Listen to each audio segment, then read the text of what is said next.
사랑의 하나님 아버지, 그토록 따가웠던 무더위가 서서히 물러가고 가을이 깊어가고 있음을 느끼게 됩니다. 계절의 변화와 생명의 신비를 통해 창조의 섭리를 이루시는 주님께서 우리의 믿음의 삶에도 이 가을과 함께 결실의 열매를 보게 하시고 하나님을 만나고 하나님의 사랑을 느끼며 살기를 원합니다. 주님, 하루하루가 영육간에 힘겨운 지체들도 있을 것이고 또 넘어져서 낙심한 지체도 있을 것입니다. 이 어려움이 있을 때마다 힘들다, 어렵다, 어리석게 하나님을 원망했던 저희들을 용서해 주시옵소서. 하나님, 절대 우리를 포기하지 않으시는 분임을 믿습니다. 어떤 가운데서도 우리의 영적인 부분도 더 단단해지도록 날마다 일하고 계심을 믿습니다. 하나님의 은혜와 사랑을 말로만 머리로만 아는 것이 아니라 진실로 살아있는 믿음을 갖기를 원합니다. 어떠한 형편과 환경 속에서도 하나님께 감사하고 기쁘게 자족하며 살기를 바라고 원합니다. 우리는 하나님께서 수없이 많은 것을 넘치도록 주셨는데도 늘 모자란 것에 집중하며 살 때가 많았습니다. 조금만 형편이 어려워도 일이 잘 풀리지 않아도 낙심하고 의욕을 잃고 포기하다가 풀리고 좋아지면 하나님께 감사하기보다 그저 내 힘이라고 생각해서 웃고 울줄해지고 교만해집니다. 주님, 세상에 눈 돌리지 않고 거짓된 희망을 품으며 잘못된 길로 빠지지 않도록 도와주시고 하늘의 소망을 가지고 살기를 원합니다. 하늘의 미랄이 풍성한 열매를 맺듯이 저희들의 믿음이 그리스도 예수의 장성한 분량에 이르기까지 자라서 풍성한 복음의 열매를 맺게 하시고 이 시대를 분별할 수 있는 지혜를 주시고 우리의 신앙 고백이 드려지는 삶, 예배하는 성도, 기도하는 성도들이 되어 주님을 의지하며 살기를 원합니다. 사랑의 주님, 주께서 뜻이 있어서 참된 터위에 무진교회를 세우셨으니 세상에서 방황하던 심령들이 다 교회에 나와 쉼과 평안을 얻으며 죄 가운데 빠져있는 심령들이 제사함을 받고 구원을 얻는 구원의 방주가 되게 하여 주시옵소서. 교회에 세워진 각 기관과 직분을 맡은 직분자들에게 주께서 함께 능력 있게 맡은 역할을 잘 감당하게 하시고 겸손히 봉사할 수 있게 하여 주시옵소서. 이 나라와 이 민족을 위해 기도드립니다. 남북 간의 소통이 안 되고 한 민족이 하나가 되어야 되겠습니다. 소통이 되고 한 민족이 하나가 되어서 북녘 땅에도 복음의 나팔을 불 수 있는 그날이 오기를 간절히 바라고 원합니다. 지금 안타까운 전쟁으로 아픔과 고통에 절규하며 울부짖는 우크라이나와 러시아, 이스라엘, 팔레스타인 땅에도 하루빨리 전쟁이 동식되고 평화가 찾아오기를 기도합니다. 지금은 안식년으로 피정을 가신 장관철 목사님, 어디에 계시든 눈동자처럼 지켜주시고 뜻있는 여정이 되도록 함께하여 주시옵소서. 우리에게 생명과 축복을 주시는 주님, 이 시간 종교주일로 말씀을 저희들이 듣습니다. 주께서 이 시대에 귀하게 쓰시려고 세우신 김준영 목사님께 성령 충만함과 지혜를 주시고 목회 비전 가운데 큰 뜻을 이루어 가도록 축복하여 주시옵소서. 말씀을 통하여 은혜를 받고 도전을 받고 우리의 믿음을 다시 한번 점검하는 시간이 되며 저희들의 모든 기도의 제목들이 응답을 받는 복된 시간이 되기를 바라고 원하오며 살아계신 예수 그리스도의 이름으로 기도드립니다. 호세아서 6장 1절에서 6절에 기록된 하나님의 말씀. 오라, 우리가 여호와께로 돌아가자. 여호와께서 우리를 찢으셨으나 도로 낫게 하실 것이요 우리를 치셨으나 싸매어 주실 것임이라.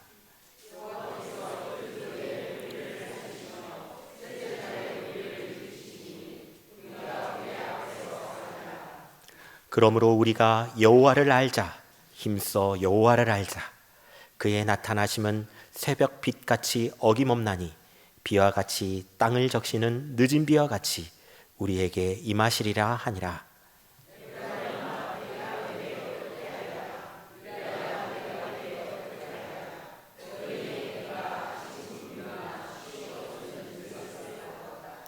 그러므로 내가 선지자들로 그들을 치고 내 입의 말로 그들을 죽였노니 내 심판은 비처럼 나오느니라. 나는 인애를 원하고 제사를 원하지 아니하며 번제보다 하나님 아는 것을 원하노라. 아멘. 복음서의 말씀은 마가복음 2장 1절에서 12절의 말씀입니다. 신약성경 55페이지에 있습니다. 수일 후에 예수께서 다시 가버나움에 들어가시니 집에 계시다는 소문이 들린지라.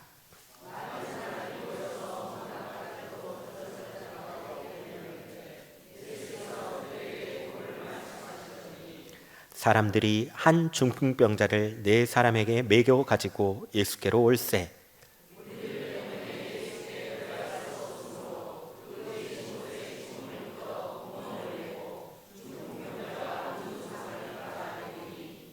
예수께서 그들의 믿음을 보시고 중풍병자에게 이르시되 작은 자야 내 죄 사함을 받았느니라 하시니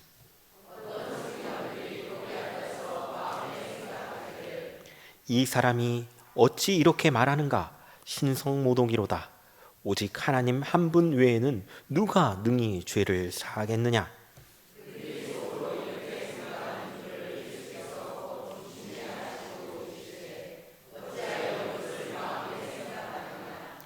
중풍병자에게 내 죄사함을 받았느니라 하는 말과 일어나 내 상을 가지고 걸어라 하는 말 중에서 어느 것이 쉽겠느냐?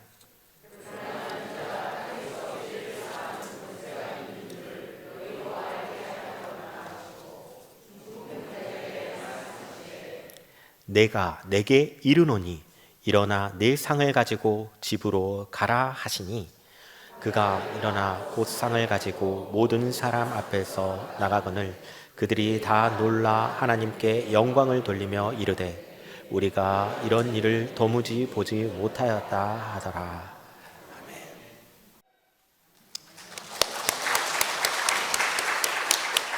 찬양해 주신 성가대에 감사합니다. 평화의 인사를 나눕시다. 주님의 평화가 여러분에게, 주님의 평화가 성가대원에게. 표와 함께 하겠습니다. 강하고 담대하라 내가 너와 함께하리라. 강하고 담대하라 내가 너와 함께하리라. 아멘. 오늘 이 표가 저의 삶 속에 이루어지기를 기도해 주시기 바랍니다. 강하고 담대하게 하나님의 말씀을 전하고자 합니다. 오늘은 종교개혁 주일입니다. 종교개혁 주일은 10월의 마지막 주간에 하나님께 드리는 예배입니다. 종교개혁은 중세를 종언하고 새로운 근대를 열어가는 사건입니다. 중세를 종언하는 사건이 크게 두 가지가 있는데요. 이탈리아에서 시작됐던 르네상스가 있고 또 하나는 1517년 루터로부터 이어진 종교개혁이 있습니다. 이 두 가지의 사건은 서양의 중세 시대를 종언시키고 새로운 근대의 역사를 여는 새롭게 출발하는 그러한 날이기도 합니다. 그런데 교회는 이 종교개혁을 10월 마지막 주에 지키는 이유가 무엇일까요?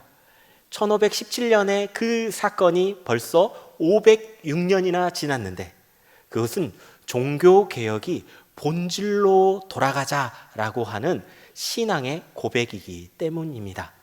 본질로부터 돌아가는 것, 이것이 바로 종교개혁의 정신입니다. 본질로부터 돌아가는 것은 무엇일까요? 그것은 바로 하나님과 나와의 관계가 회복되는 것을 의미합니다. 어쩌면 더 넓게 하나님과 세상의 관계가 회복되기를 원하는 것입니다. 오늘 우리가 호세아서 6장 1절에서 6절의 말씀을 읽었습니다. 그 말씀의 내용은 하나님께서 우리를 치셨으나 우리를 다시 회복시켜 주신다라고 하는 내용입니다. 이 호세아서를 관장하고 있는 크게 두 가지의 내용은 바로 이것입니다. 만약에 너희가 나의 법도를 어긴다면 너희는 정의로 심판받을 것이다. 그러나 만일 너희가 악한 길에서 떠나 나에게 돌아온다면 인자하고 노하기를 더디하고 자비가 끝이 없는 나 하나님이 너희들을 안아줄 것이다 라고 하는 내용입니다. 그래서 하나는 정의의 하나님을 강조하고 있고 하나는 은혜의 하나님을 강조하고 있습니다. 그래서 하나님께 돌아가는 것, 이것이 바로 종교개혁의 정신입니다. 종교개혁자들은 교회가 사람 냄새, 돈 냄새 맡고 하나님의 냄새가 사라지는 이 역사적인 현장 가운데서 성서적인 전통으로 돌아가고 하나님의 품으로 돌아가고자 하는 그런 운동이었습니다. 그래서 개혁교회의 정신은 개혁된 교회가 아니라 날마다 우리의 삶을 점검하며 개혁하는 교회가 되기를 원합니다 하는 고백으로부터 출발합니다. 종교개혁을 지킬 때 다 타고 남은 죄를 기념하는 것이 아니라 우리 속에 꺼져가는 불길을 다시 한번 불살라 지르며 하나님의 품으로 돌아가고자 하는 내용이 바로 종교개혁주의로 지키는 의의에 담겨 있습니다. 오늘 구약성경 호세아서 예언자는 이렇게 말합니다. 하나님께 돌아오라고. 그분께서 원하시는 것은 제사도 아니고 번제도 아니고 하나님의 인애와 하나님을 아는 지식이라고 말하고 있습니다. 하나님의 품으로 돌아가길 원합니다. 우리의 삶이 어떠한가를 다시 한번 점검하는 시간이 되었으면 좋겠고 악한 길에서 떠나 하나님의 품으로 돌아가는 기념비적인 사건이 되었으면 합니다. 호세아가 살았던 시대는 굉장히 양면성이 있는 시대였습니다. 호세아 시대에 다스렸던 왕은 여로보암 2세였습니다. 열어보아야 압니다. 여로보암 2세가 다스리는 왕이었는데 이 여로보암이 다스렸던 시대는 굉장히 북이스라엘의 시대에서 부국 강병을 누렸던 시대입니다. 영토도 회복했고요. 경제적으로도 무역으로 굉장히 많은 돈을 벌었습니다. 군사적으로도 완벽하고 경제적으로도 완벽한데 호세아서 예언자는 이 여로보암의 죄가 극에 달했다고 말하고 있습니다. 아니, 우리를 잘 살게 해주고 우리를 안전하게 지켜주는 왕이 왜 악한 왕일까요? 그것은 하나님의 말씀대로 살지 않고 강대국의 힘을 의존하고 약자들의 고열을 빨아서 경제적인 부국을 이루었기 때문입니다. 하나님의 정의는 온데간데 없이 사라지고 하나님의 공의는 내팽개쳐지는 그런 시대. 예배를 드릴 때 많은 번제물과 많은 예물들이 있어서 하나님이 기뻐하실 것 같지만 그 사회 자체가 하나님이 원하시는 인애도 없고 공평도 없고 정의도 없는 속빈 강정처럼 하나님께 드려지는 형식만 있었던 것이었죠. 그래서 하나님께서 원하시는 것은 나는 너희들의 재물을 원하는 것이 아니라 나는 너희가 나를 알기를 원한다 하는 마음으로 호세아서에게 말씀을 전하고 있는 것입니다. 호세아는 고멜이라는 이 여인을 아내로 맞이하면서 고멜은 호세아서를 배반하고 버렸지만 호세아는 그 고멜을 찾아가고 또 찾아가고 배신당해도 끝까지 믿어주는 사랑을 보여줍니다. 이러한 사랑이 하나님의 사랑이라고 성서는 증언하고 있습니다. 우리가 음란하여 하나님의 법도를 버렸고 하나님의 정의와 하나님의 공의를 버렸지만 하나님께서는 여전히 우리를 기다리시고 여전히 우리를 원하신다는 사실이죠. 이것이 바로 사랑입니다. 우리가 원칙을 깨버렸고 우리가 정의를 내팽개쳐 버렸지만 끝까지 우리를 사랑하시는 하나님은 우리를 기다린다는 사실입니다. 그리고 절규하며 외치는 소리가 돌아오라. 나 여호와께 돌아오라. 이 돌아오라는 말은 슈브라는 단어를 씁니다. 이 슈브라는 단어는 회개하다는 의미도 가지고 있습니다. 하나님께 돌아가는 것, 이것이 바로 회개입니다. 회개는 죄 용서의 사건이기도 하지만 하나님과 우리의 관계가 회복되는 사건이기도 합니다. 그렇다면 여기서 질문을 갖습니다. 하나님께 돌아가고 싶지 않은 사람은 없을 겁니다. 하나님께 돌아가고 싶습니다. 그런데 하나님께 돌아가고 싶어도 돌아갈 수 없는 상황이 발생합니다. 그것이 바로 무엇이냐면 우리의 순수한 마음을 왜곡하는 종교 권력의 탄생이기 때문입니다. 우리가 순수한 마음으로 하나님께 돌아가고 싶어도 종교 권력은 우리의 눈을 가리우고 하나님의 길을 가리우고 우리의 길을 가리우게 된다는 사실이죠. 안식일 법을 지키는 것은 당연합니다. 그렇지 않습니까? 그러나 종교 권력은 이 안식일을 지키기 위해서 39가지나 더합니다. 그리고 종교 권력은 율법의 조문들을 만들어놔서 믿음으로 은혜로 고백하기보다는 율법적이고 행위적인 행동을 강요하며 이 행위를 한다면 하나님께 돌아온 것이고 이 행위를 하지 않는다면 하나님께 죄를 범하고 있는 것이다 라고 강조를 합니다. 그리고 편하게 세상을 해석합니다. 아픈 사람은 하나님께 죄가 있어서 아픈 것이다. 가난한 사람은 하나님께 죄 지었기 때문에 가난한 것이다. 우리의 모든 문제가 정의로운 하나님께서 우리의 모습을 바라볼 때 아프거나 병들거나 죄 있는 것은 하나님의 법도를 떠났기 때문이다. 성경을 보거라. 신명기서를 보면 하나님이 들어가도 축복해주고 나와도 축복해주고 우리의 세수대야에도 축복을 주시는데 이렇게 하나님의 말씀을 순종을 하면 복을 받는데 너희는 복을 받지 못하는 이유가 하나님께 불순종했기 때문이다 라고 강조합니다. 종교 권력은 율법이라는 명문화를 시키며 수많은 사람들이 하나님께 돌아가게 하지 못하게 만들어버렸습니다. 하나님의 답답함이 느껴지신가요? 이 나의 자녀들이 나에게 돌아왔으면 하는데 세상의 종교는 힘이 되어주지 못하고 나의 말을 그대로 전하는 것이 아니라 그들의 눈을 가리우고 그들의 길을 막다니. 그래서 하나님이 선택하신 방법이 있었습니다. 그것은 바로 자신이 세상 가운데 내려오셔서 길이 되시고자 합니다. 인간의 율법 조문으로는 종교 권력은 나에게 나올 수 없으니 내가 이 세상 가운데 들어가서 너희들을 만나기를 원하노라 하는 하나님의 심정이 담겨 있는 것입니다. 그래서 이 땅 가운데 예수님께서 우리에게 오셨습니다. 이것이 기적이고 이것이 은혜입니다.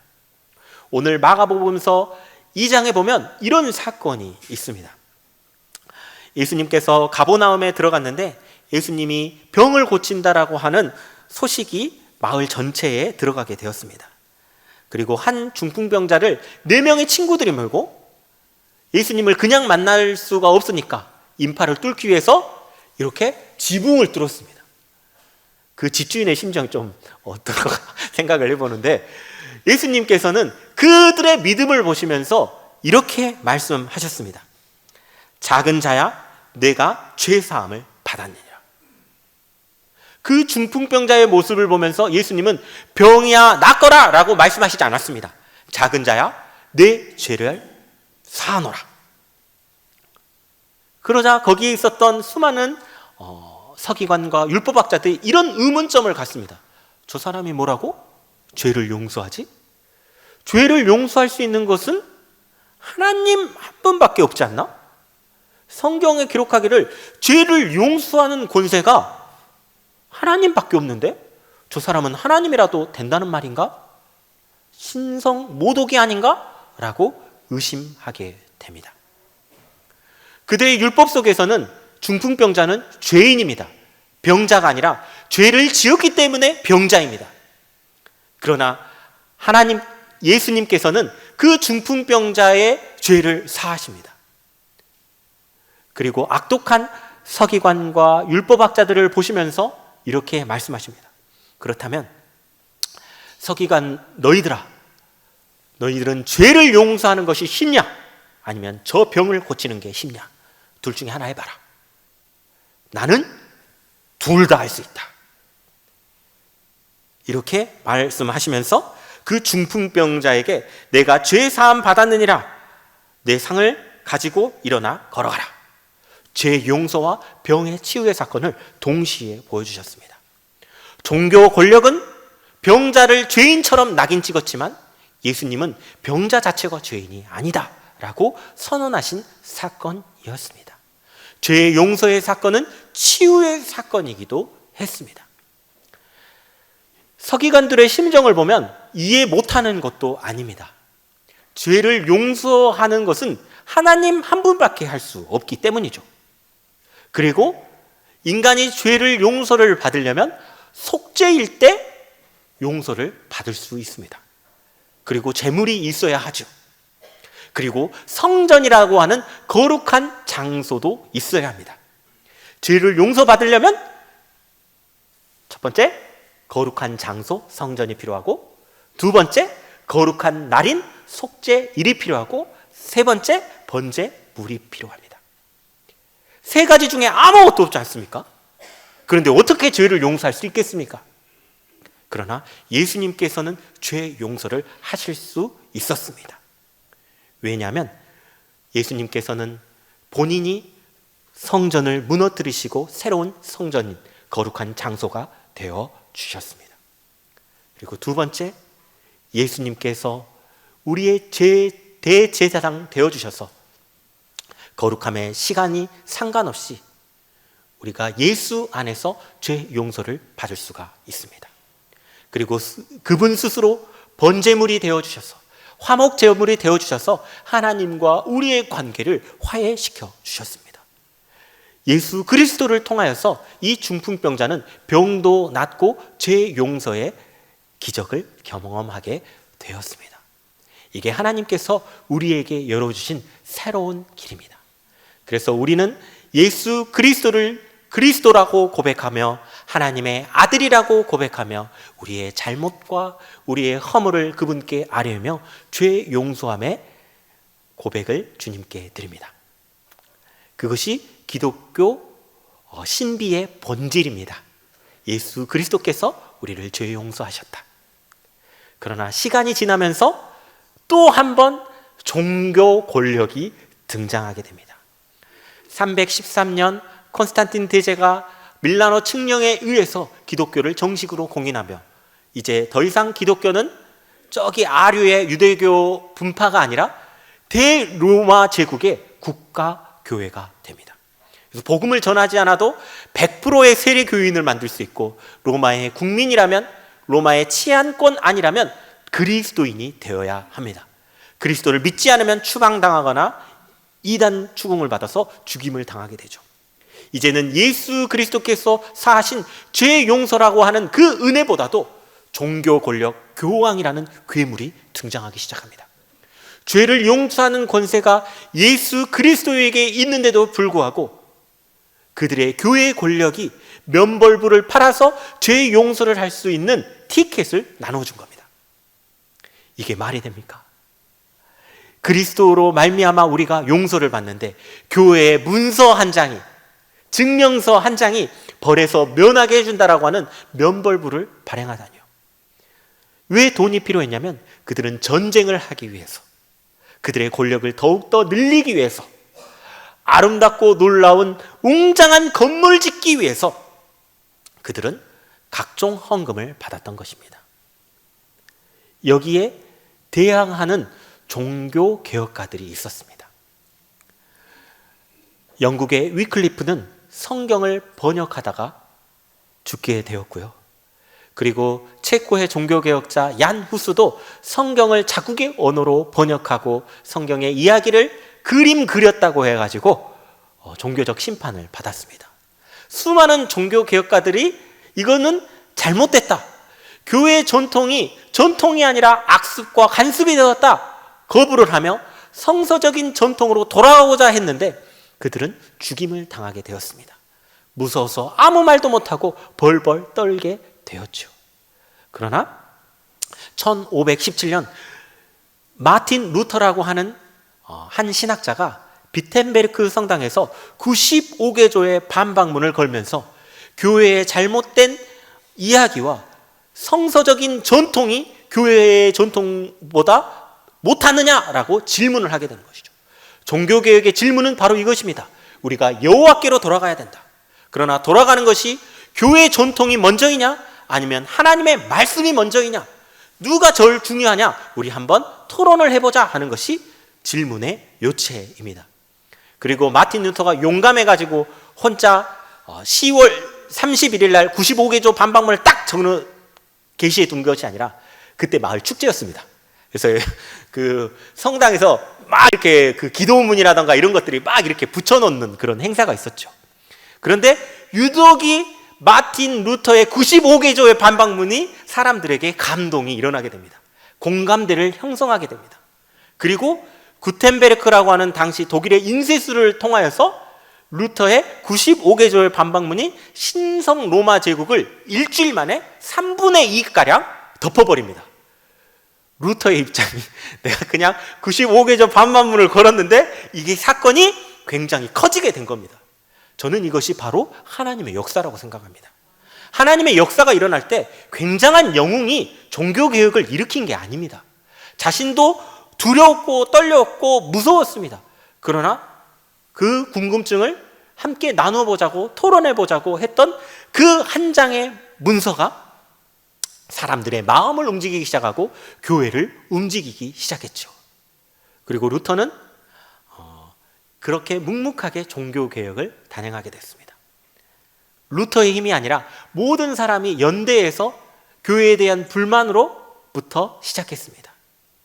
그리고 교회가 하나님께 돌아가기 위해서는 무엇이 필요했을까요?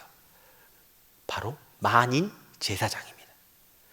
중간에 하나님과 나와의 관계 속에서 사제가 필요한 게 아니고 그 중간에 누가 필요합니까? 예수 그리스도가 필요합니다. 사람이 서 있는 것이 아니라 예수 그리스도를 통하여 우리는 하나님께 나아갈 수 있는 담대함을 얻게 된 것입니다. 우리는 모두 다 왕 같은 제사장이 될 수 있는 것이죠. 사제가 있든 없든 우리는 하나님이 부르신 제사장이기 때문이죠. 예수 그리스도를 통하여 예배할 수 있는 것, 이것이 바로 만인 제사장. 교회의 권력과 교회의 직제로 하나님을 만날 수 있는 것이 아니라 예수 그리스도의 신비한 그 본질을 바라볼 때 우리는 하나님을 만날 수 있다는 것입니다. 우리가 하나님 품으로 돌아가려고 한다면 예수 그리스도로 말미암아 돌아갈 수 있습니다. 그리고 예수 그리스도를 더욱더 명확하게 보게 해줄 수 있는 것이 세 가지가 있습니다. 그것은 바로 솔라 피데, 오직 믿음으로. 예수님을 주로 고백하기 위해서는 가장 필수 불가결한 요건이 있는데 그것은 바로 우리의 신앙 고백입니다. 머리로서 아는 것이 아니라 우리의 가슴으로 그분은 나를 위하여 죽으셨습니다. 그분은 나의 죄를 용서해 주셨습니다. 그분은 나의 구원자이십니다. 그분은 하나님의 아들이십니다. 라고 하는 믿음이 전제되어야만 합니다. 믿음은 이성적인 행동이 아니라 영적인 고백입니다. 그냥 우리가 하는 보증서 주고 문서 써주는 그런 믿음이 아니라 믿는다라고 하는 것은 나의 삶이 바뀌는 것을 의미합니다. 중세교회에서는 면벌부를 사는 것으로 교회에 헌금을 많이 하면, 주일 성수를 잘 지키면, 사제의 말을 잘 들으면, 교회 전통을 잘 지키면 행위로 말미암아 구원을 받는다고 했습니다. 중세의 신앙은 영광의 신학이요, 하나님을 따르는 사람들은 행위가 선해야 구원받는다라고 생각했습니다. 그게 맞습니까? 행위를 통하여서 하나님께 나아갈 수 없습니다. 하나님께 나아갈 수 있는 것은 예수 그리스도를 믿는 믿음으로 나아가는 것입니다. 행위는 2차적인 것이지 본질적인 것이 아니라고 주장하는 것입니다. 이것이 바로 종교개혁의 정신입니다. 오직 믿음으로 예수 그리스도를 고백하는 것. 그리고 두 번째는 바로 오직 성경만입니다. 성경만이 유일한 진리의 보고이라는 사실이죠. 종교 권력자들은 성경을 많이 읽는 것을 싫어했습니다. 심지어 카톨릭 교회나 중세 교회는 성경을 라틴어에서 다른 언어로 번역한다는 것은 이단형이었습니다. 즉시 교회 권력에 나와서 그 사람을 처결을 했습니다. 왜 자국의 언어로 성경을 못 읽었냐면 그것이 신성하다고 생각했고, 그것이 오형된가를 겁냈어 했고, 그것이 성경 번역이 잘못되면 어떨까 하는 우려에서 시작되었기 때문입니다. 그런데요, 성경은 이렇게 성경책 들어야 성경이 아니고요, 성경을 읽어야 성경입니다. 성경책 자체가 신비로운 게 아니고 성경의 말씀이 나의 마음속에 들어와서 하나님의 성령의 역사가 있어야 성경인 것입니다. 종이 쪼가리가 아닌 것이죠. 하나님의 성령의 역사가 우리의 마음 가운데 걸어올 때 우리는 하나님을, 예수님을 만날 수 있다는 사실이죠. 그러나 교회 권력은 다른 2차적인 언어로 번역하는 것 자체가 신성모독이라고 생각했습니다. 그래서 종교개혁자들이 가장 먼저 했던 것이 바로 성경 번역이었습니다. 성경을 더 많이 읽게 하기 위해서. 외국어로 성경을 읽는다면 한계가 있습니다. 그런데 자국의 언어로서도 문맹률이 높은 유럽사에서는 굉장히 성경을 읽기 힘들었겠죠. 그래서 성경을 더 알게 하기 위해서 조각상으로 성경의 이야기를 남기고 그림을 통해서 성경의 이야기를 남기고 성경의 다양한 메시지를 문화와 예술로 남겼던 것입니다. 이게 바로 르네상스의 운동이기도 했습니다. 성경을 우리의 피부에 더 가깝게 와닿게 하기 위해서 이렇게 성경을 번역했던 것이죠. 이 종교개혁은 바로 하나님의 말씀의 운동이기도 한 것입니다. 그리고 그 말씀의 운동은 성경을 내 삶으로 해석해내는 것입니다. 하나님이 나의 삶을 해석하여 주시고 그 해석된 것이 하나님의 말씀으로 살아갈 수 있는 힘이. 그래서 성경 읽으시라고 권면해 드리는 것입니다. 그리고 마지막으로 종교개혁의 정신은 오직 은혜입니다. 은혜입니다. 사람의 행위가 아니라 사람이 이루어낸 것이 아니라 그리스도께서 하신 것을 잠잠히 바라보는 것입니다. 은혜라는 말은 그레이스라는 단어를 쓰죠. 그리고 이 은혜라는 것이 조금 이해하기 힘든 단어입니다. 왜냐하면 정의의 관점에서 바라보면 회개한 사람들은 벌을 받지 않고 면하고 용서가 있기 때문이죠. 은혜가 있으면 어떻게 보면 정의는 눈 녹듯이 사라지게 보입니다. 하나님이 정의로우셔야 되는데, 잘못한 거 있으면 응징하고 벌을 받아야 되는데, 하나님은 용서해 주신다는 것이죠. 이게 바로 은혜입니다. 우리가 악한 길에서 떠나 우리의 잘못을 주님께 고백하면 은혜 베푸시는 하나님께서 우리를 용서해 주신다는 사실이죠. 그리고 성경은 너희가 은혜 입은 자로서 은혜를 전해주는 사람이 되거라. 용서받은 사람이 누군가를 용서해 주는 사람이 되라고 강구하는 것이죠. 이게 바로 은혜의 사건입니다. 세상이 반드시 정의롭고 정의로운 사람이라면 은혜가 없는 정의는 어떻게 되냐면 삭막하고 무서운 세상이 될 것 같습니다. 어떻게 인간의 삶을 자로 뚝 자른 듯 살아갈 수가 있겠습니까? 인간의 세상은 한편에 정의로워야 되기도 하지만 한편에는 관용과 용서가 있어야 합니다. 이것이 바로 하나님의 마음이라는 것이죠. 이 은혜를 통하여 우리는 하나님께 나아갈 수 있는 것입니다. 예수 그리스도께로 돌아갑시다. 예수 그리스도께로 돌아가면 믿음과 성경과 은혜로 주님을 만나보실 수가 있을 것입니다. 그 은혜의 하나님, 용서의 하나님이 우리의 구주 되십니다. 함께 기도합시다. 하늘을 우러러 추고나옵나니 진리의 영으로 오시고 진리를 선포하신 예수 그리스도의 은혜와 모든 만물에게 생명을 주시는 하나님의 사랑과 정의와 사랑의 길을 이루어가게 하시는 성령님의 감동과 교통하심이 여기에 모여 주님을 사랑하며 고백하는 모든 이에게 우리의 일터와 가정과 자녀 위에 이제로부터 영원까지 함께 하시기를 간절히 축원하옵나이다. 아멘.